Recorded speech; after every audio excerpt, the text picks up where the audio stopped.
नमस्कार, आपका स्वागत है। हाज़िर हूँ मैं विनोद कुशवाहा, ख़ास कार्यक्रम चर्चा जंक्शन लेकर। जैसा कि आप सभी जानते हैं कि ये ख़ास कार्यक्रम उन लोगों के लिए है जिन्होंने समाज के लिए, देश के लिए कुछ अहम किरदार अदा किए हैं।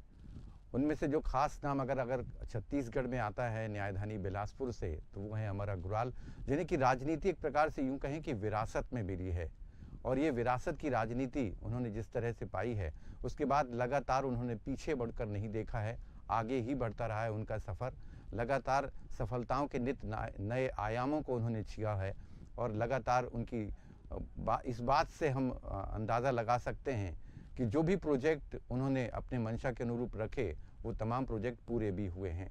अग्रणी भूमिका उन्होंने जिस तरह की अदा की है, और ऐसे में ये कहा जा सकता है कि अमर भैया किसी तरह से परिचय के मोहताज नहीं हैं। प्यार से उन्हें लोग अमर भैया कहते हैं।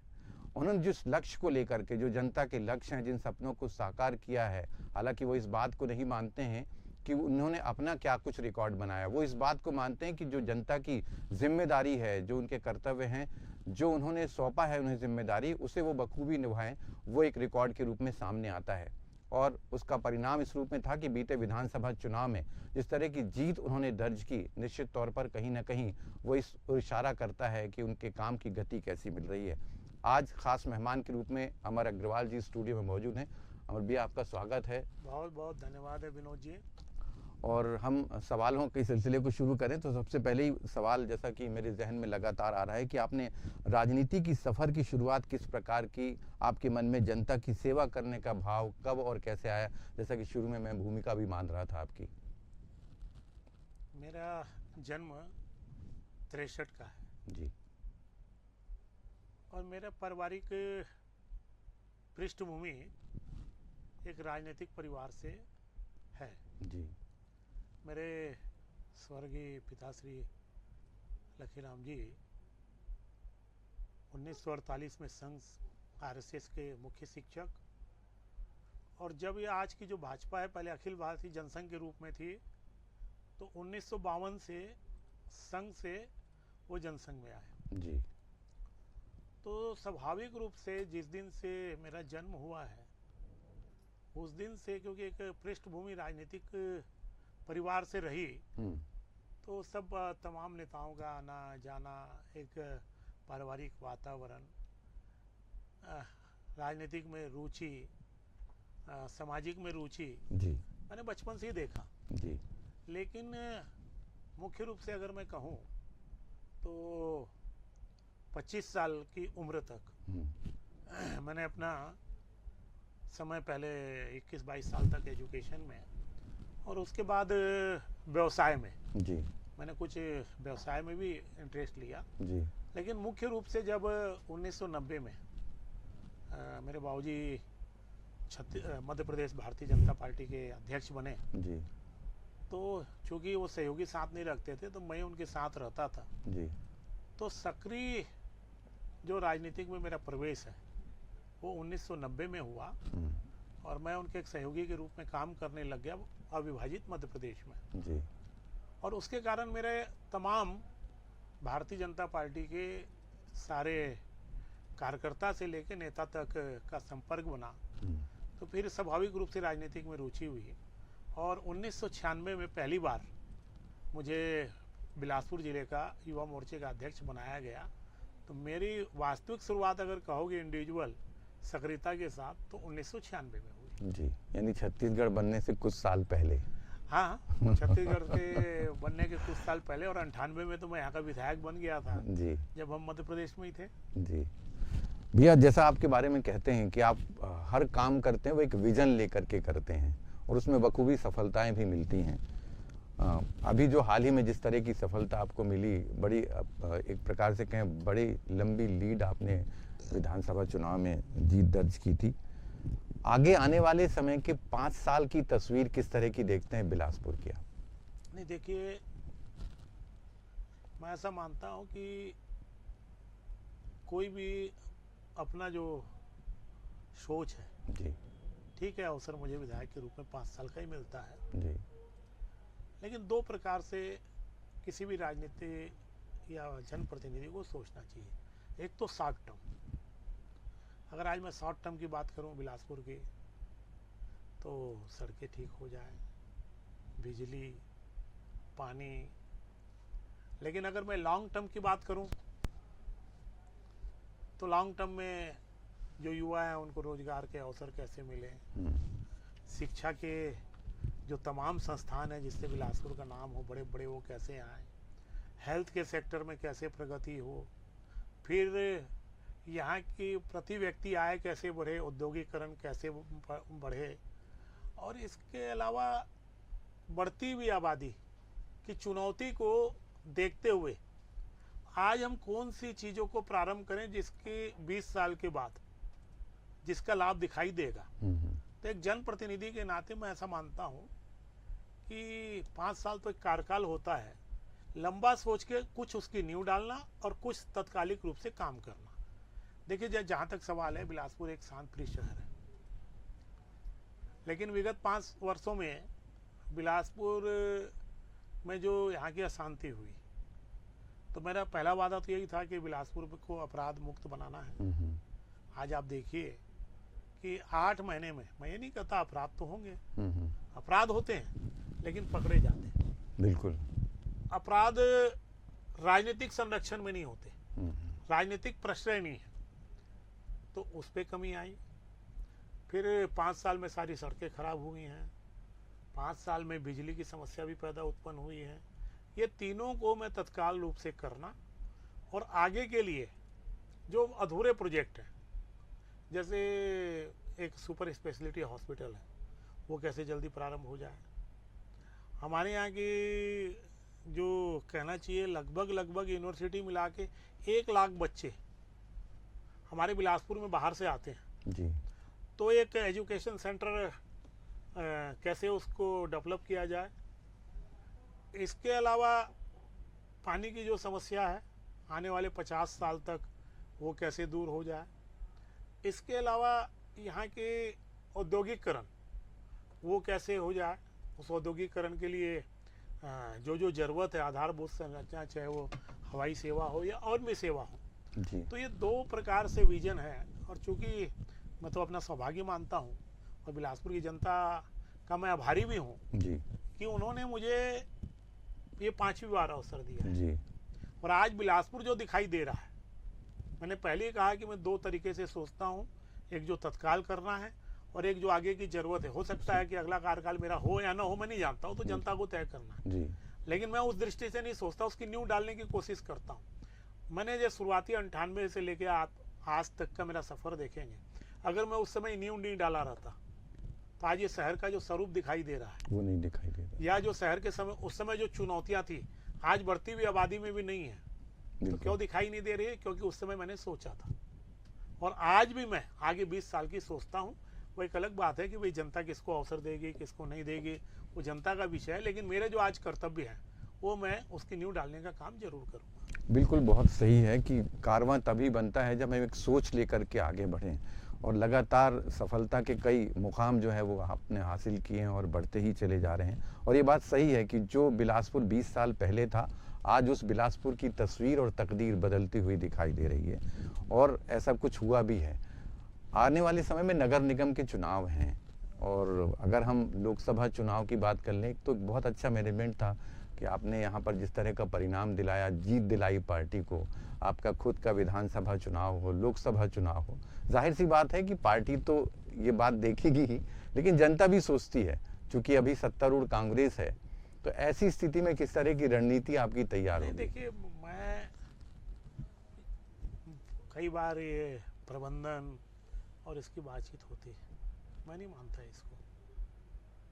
देखिए, आज कांग्रेस का महापौर है जी, या निगम में कांग्रेस का बहुमत है। 5 साल जनता ने देखा है।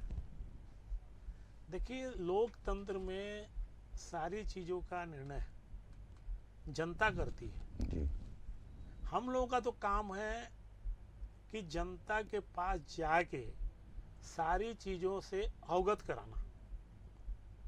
तो देखिए, 5 साल कांग्रेस की सरकार रही, जनता की आकांक्षाओं में पूरी नहीं उतरी, नेतृत्व परिवर्तन हुआ, सत्ता परिवर्तन हुआ। वही हाल निगम की स्थिति का है। तो वास्तव में मैं जहाँ तक समझता हूँ कि आने वाले नगर निगम में बिलासपुर में हम जनता के बीच जाएंगे, अपने समक्ष रखेंगे, अपनी योजनाओं को करेंगे। और मुझे विश्वास है कि पहले जो बहुमत रहा है भारतीय जनता पार्टी का, उससे बड़ा बहुमत आने वाले समय में बिलासपुर नगर निगम में होगा। जी, और एक खास बात, चूंकि बात चल रही है कांग्रेस की, और आपने जैसा कि पिछले सवाल के जवाब में कहा भी कि 5 साल के दौरान जो कुछ हुआ, सड़कों की हालत ख़राब हुई, बिजली की व्यवस्था हुई, इन तमाम चीज़ों को सुधारना आपकी पहली प्राथमिकता में है। ऐसे में एक सवाल है, अभी जैसा कि आज आंदोलन खड़ा किया है कांग्रेस ने पूरे प्रदेश भर में, गौ सत्याग्रह नाम दिया है, और ये कहा है कि कांग्रेस ने उस समय नरवा गुरवा बाड़ी अभियान चलाया था, रोका छेका अभियान चलाया था, तो गौ हत्या नहीं हो रही थी। आज वो अभियान बंद कर देने के कारण जो हत्याएं हो रही हैं वो उसी वजह से हो रही है। क्या कहेंगे, क्या वाकई ऐसा है? कांग्रेस जब सारा अच्छा काम कर रही थी तो जनता ने नकार क्यों दिया? भाई, मूल्यांकन तो जनता ने कर दिया। आपकी जो फ्लैग प्लानिंग थी, योजना थी, जिसमें आप नरवा गुरवा घुरवा बारी इसका जिक्र करते थे, जनता ने तो उसको नकार दिया। लेकिन ये बात सही है कि आज छत्तीसगढ़ में ये जिस प्रकार से मवेशी का बढ़ रहे हैं, और चूंकि उनसे आर्थिक स्रोत नहीं होता तो उनकी देखरेख करने वाला नहीं है, और उसके कुछ परिणाम कई जगह खेतों में घुस जाते हैं, कई जगह सड़कों में आ जाते हैं। तो उसके लिए गौ अभ्यारण्य अभी हमने एक योजना बनाया है जी, और इसके बारे में हम चिंता करेंगे। लेकिन मुझे आश्चर्य है कि कांग्रेस कब से गौवंश की चिंता करने लग गई। अगर आपको मैं बहुत पहले ले चलूं तो करपात्री महाराज जी ने एक आंदोलन चलाया था, गौ हत्या बंद करो जी। तो उनके ऊपर लाठीचार्ज किसने करवाया था? मैं वो बहुत पुरानी बात है, मैं नाम और इसके ऊपर नहीं जाना चाहता। अगर आप इतिहास उठाएंगे, करपात्री महाराज जी ने जब गौवध का आंदोलन चलाया तो इतने बड़े संत के ऊपर सारे संतों को निहत्थे किन लोगों ने लाठीचार्ज किया था। तो इन लोगों का इतिहास है। ये कभी राम को काल्पनिक बताते थे, कभी गाय के बारे में बातचीत करने से हमको सांप्रदायिक बोलते थे। लेकिन जब इन जनता ने इनको नकार दिया तो इनको अब वही चीज़ें याद आ रही हैं जिन चीज़ों के कारण जनता ने इनको नकारा है। जनता इनका चेहरा देख चुकी है। खूब आंदोलन करें, खूब प्रदर्शन करें, जनता ने उनको वही काम दिया है। उस काम को भी अगर ये जिम्मेदारी से कर लेंगे तो थोड़ा बहुत जनता सोचेगी कि ठीक जगह ठीक काम कर रहा है। ये स्मार्ट सिटी एक बहुत बड़ा प्रोजेक्ट है बिलासपुर के लिए, और तस्वीर बदलने में काफ़ी अहम भूमिका होगी। क्या लगता है जिस हिसाब से स्मार्ट सिटी 100 शहरों में ये बिलासपुर एक स्मार्ट सिटी रूप में चुना गया। मैं उस समय नागरिक प्रशासन मंत्री था जी। लगभग 2000 करोड़ रुपया इसमें आना था, 500 सेंट्रल गवर्नमेंट को, 500 इसमें 5 साल में। इसके अलावा कुछ सेल्फ जनरेशन में 4000 करोड़ के प्रोजेक्ट इसमें बने थे। लेकिन विगत 5 वर्षों में ये 200 करोड़ भी यूटिलाइज नहीं कर पाए, प्लानिंग ही नहीं कर पाया, और पूरा स्मार्ट सिटी को बदरंग कर दिया। उसकी टाइम लिमिट पूरी हो गई। लेकिन अभी केंद्र में विचाराधीन है कि इसका एक्सटेंशन करना है कि नहीं करना है। लेकिन एक अच्छी बात है कि स्मार्ट सिटी के कारण अभी हमको 40 ई बसेस मिल रही है, और सबसे बड़ी बात ई बसेस में जो कचरा से बिजली जी सीएनजी बनाने का प्लांट भी वो साथ में लगेगा। ये पहला छत्तीसगढ़ का शहर होगा। और इसके अलावा अगर अभी आपने बजट सुना होगा तो सीवरेज, वाटर, बिजली इसमें पैकेज 100 शहरों में कहा है, उसमें एक बिलासपुर भी है। तो चूंकि पहले बिलासपुर के निगम की सीमा नहीं थी लेकिन बाद में बढ़ी है जी, तो हम सब प्रयत्न करके पूरा जो नगर निगम इलाका है, जो हमारा बढ़ा हुआ क्षेत्र भी है क्योंकि बजटेड है, वो सारा काम करेंगे। और जैसे हमारे प्रधानमंत्री जी की कल्पना है स्मार्ट शहर की, हम सब मिलके इसको स्मार्ट शहर बनाएंगे। यानी आने वाले समय में वाकई स्मार्ट सिटी के रूप में नजर आएगा नहीं, बिलासपुर। आधा तो नजर आ ही रहा है। इनने बदरंग कर दिया था। जी। पहले तो उसकी सफाई करना है और कुछ फिर नया काम करना है। खरपतवार को खत्म करना है पहले। अच्छा, अरपा एक आपका ड्रीम प्रोजेक्ट था और उसके बाद फिर बीच में चूंकि कांग्रेस की सत्ता आ गई और जाहिर सी बात है कि आपका ड्रीम प्रोजेक्ट था तो कांग्रेस ने उसे लपकने की कोशिश की, काम शुरू हुआ। अब जिस तरह का काम है तो उसे देखिए, और मैं अच्छा करने के लिए देखिए, अरपा बिलासपुर की जीवनदायिनी है। जी एक तो दो मोहानी से लेके कछार तक 18 किलोमीटर का एक नया सड़क दोनों तरफ, जिससे बिलासपुर की यातायात, फिर अरपा के बनने से बिलासपुर का वाटर लेवल जो आने वाली पीढ़ी के काम आएगा, और तीसरा खूबसूरती। और लगभग उस समय मैंने योजना बनाई थी ये 2 से 2,500 करोड़ की। अब उसके बाद संयोग से सरकार नहीं रही जी इन लोगों ने भी इसमें कुछ काम किया, मैं उससे इनकार नहीं करता। ये दो बैराज जो बने हैं, ये 2 बैराज से पानी रुकेगा, 12 महीना पानी रहेगा। जी लेकिन आज भी देखिए 5 साल में बैराज पूरे नहीं हुए, और उसकी जो ड्राइंग डिजाइनिंग है भ्रष्टाचार है। मैं खैर उस विषय पे नहीं जाता, जी वो तो कांग्रेस की संस्कृति है। अब सड़क का काम है। अब स्मार्ट सिटी से 99 करोड़, डीपीआर 150 करोड़, आधी बनी है, आधी छूटी हुई है। तो देखिए, कभी भी कोई भी प्रोजेक्ट में मानता हूं कि संसाधन के हिसाब से चालू होते हैं, तो पार्सली उसकी योजना बनाओ ना, first phase, second phase, third phase, fourth phase. लेकिन इन लोगों का क्या था कि पहले टेंडर कर दो, और टेंडर क्यों होते हैं, कमीशन मिल जाए, उसके बाद जय श्री राम। तो अरपा का जो पूरा प्रोजेक्ट है, मैंने अभी भी कहा है कि फिर से उसको जीवित करके, जी भले संसाधन जो भी आड़े आएंगे उसको फेस वाइज करेंगे, और एक फेस जो करेंगे वो पूरा कंप्लीट करेंगे। तो मैं ऐसा मानता हूँ कि बिलासपुर की जीवनदायिनी है, और वो प्रोजेक्ट हम अच्छे से उसको पूरा करेंगे। एक बार बार ये सवाल आता है, चूंकि बहुत सारे चीज़ों को विज़न के तौर पर आपने लिया है।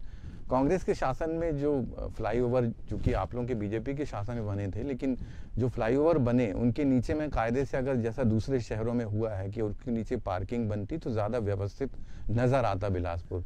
लेकिन पार्क बनाने की योजना वो कहाँ तक सही लगती है? छोटे मोटे विषय पे देखिए, उनने जो किया, उनकी जो समझ थी, लेकिन उस पे जनता ने उसको नकार दिया, मैं उस पर नहीं जाता। लेकिन इस शहर में वास्तव में यातायात एक बहुत बड़ी चुनौती जी हमारे सामने है।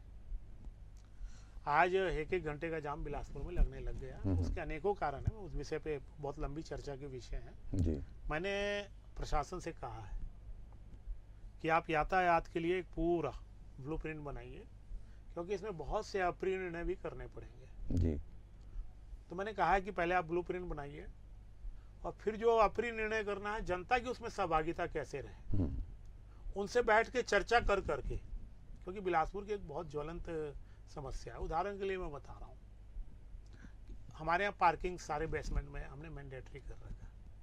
वो पार्किंग में दुकान लगने लग गई, सारी गाड़ियाँ बाहर आने लग गई, अब उसमें कड़ाई करनी पड़ेगी। जी लेकिन मैं नहीं चाहता कि किसी प्रकार से जनता को ये लगे।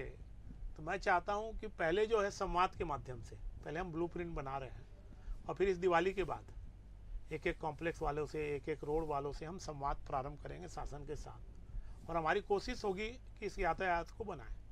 फिर जैसे पार्किंग के लिए ब्रिज के भी अगर खाली जगह रहे तो वो भी एक विकल्प हमारे सामने होगा। तो हम चाहते हैं कि इसके समग्र चिंतन करके, जनता की सहमति के साथ, आम सहमति तो नहीं हो सकती, न्यूनतम सहमति के साथ जी हम ये यातायात के लिए हम दिवाली के बाद काम प्रारंभ करें। एक सवाल चलते चलते इस चर्चा की जंक्शन को हम विराम दें, तो एक सवाल चलते चलते बड़ी बेसब्री से न्यायधानी की जनता, बिलासपुर की जनता इंतजार कर रही है मंत्रिमंडल के विस्तार को लेकर के।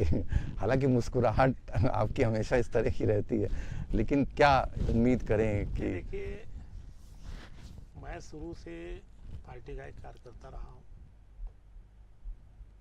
और 1998 में जरूर पहली बार मैंने टिकट की बारे में चर्चा की थी। जी लेकिन 1998 के बाद मैंने कभी स्वयं के बारे में पार्टी में बातचीत नहीं किया, और मैं एक कार्यकर्ता की बात ही काम करता रहा, और आज भी कर रहा हूँ।